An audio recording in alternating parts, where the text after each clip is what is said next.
Assalamualaikum warahmatullahi wabarakatuh.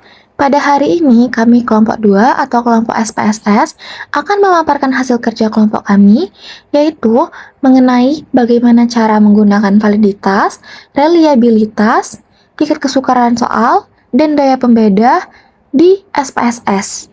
Di sini, kelompok kami telah menyiapkan 10 data yang akan diujikan pada pembahasan kita pada hari ini. Sebelum masuk ke validitas, diperlukan data untuk variabel totalnya terlebih dahulu. Untuk mencari variabel total, yaitu dengan membuka transform, kemudian compute variabel, kemudian ketik total, dan satu persatu dimasukkan di tanda panah, kemudian ditambahkan satu persatu.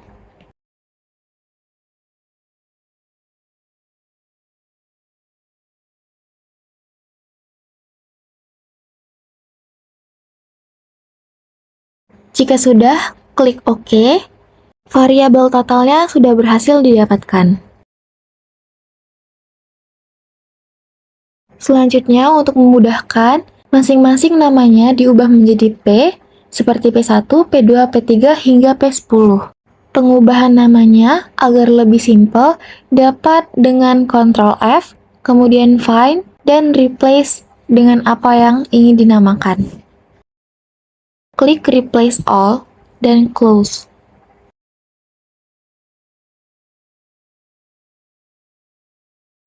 Untuk mencari validitas dapat dengan mengklik analyze, kemudian correlate, bivariate, kemudian di Ctrl A, pastikan Pearson, two-tailed, dan flag-nya diklik. Oke. Inilah hasil dari validitasnya. Validitasnya itu dilihat dari Pearson correlation-nya itu yang terdapat pada totalnya, seperti yang 0,207.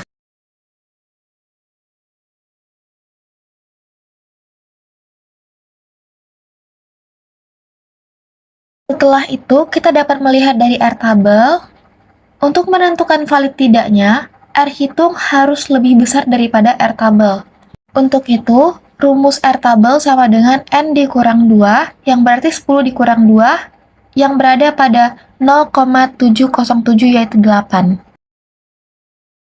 Dari hasil tersebut, telah saya simpulkan bahwa kesimpulannya adalah yang valid hanya pada P2 dan P6, sisanya tidak.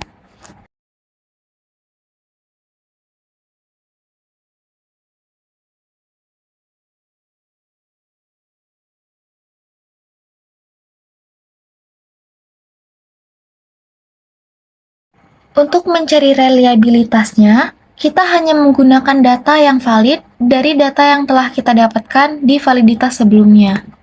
Untuk menentukan reliabilitasnya, yaitu dengan analyze, kemudian scale, dan reliability analysis, pilih yang valid saja, yang kita dapatkan dari data sebelumnya,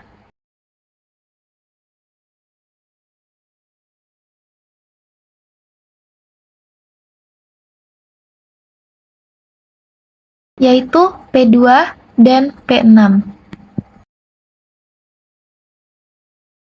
Setelah itu klik statistik, klik scale if item deleted, kemudian continue, dan OK. Kemudian hasil telah didapatkan. Dari hasil ini telah saya buat kesimpulan, yaitu jika nilai Cronbach's alpha lebih dari 0,6, maka dinyatakan valid dan sebaliknya. Berdasarkan data ini, didapatkan hasil 0,8 yang berarti lebih dari 0,6, maka dapat dikatakan valid.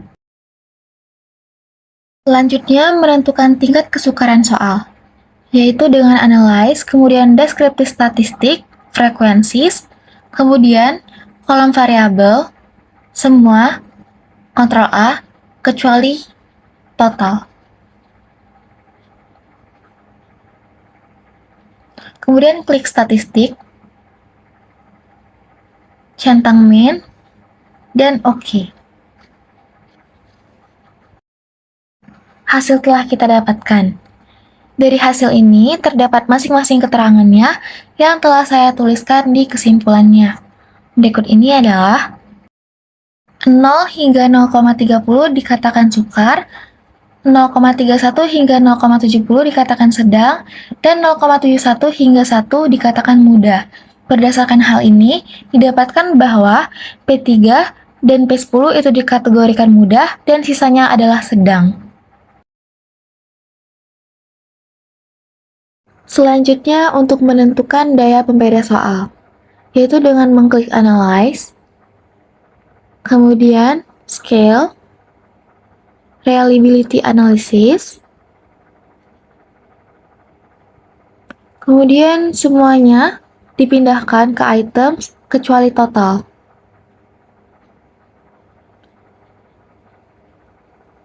Klik statistik, kemudian klik item, scale, dan scale if item deleted, continue, dan OK. Dari sini kita dapatkan berbagai macam hasil tabel data, namun yang kita gunakan adalah pada item total statistics, yaitu pada corrected item total correlation. Dari hasil yang didapatkan ini, masing-masing memiliki keterangannya, yang antara lain telah kami catatkan di kesimpulan yang kelompok kami buat.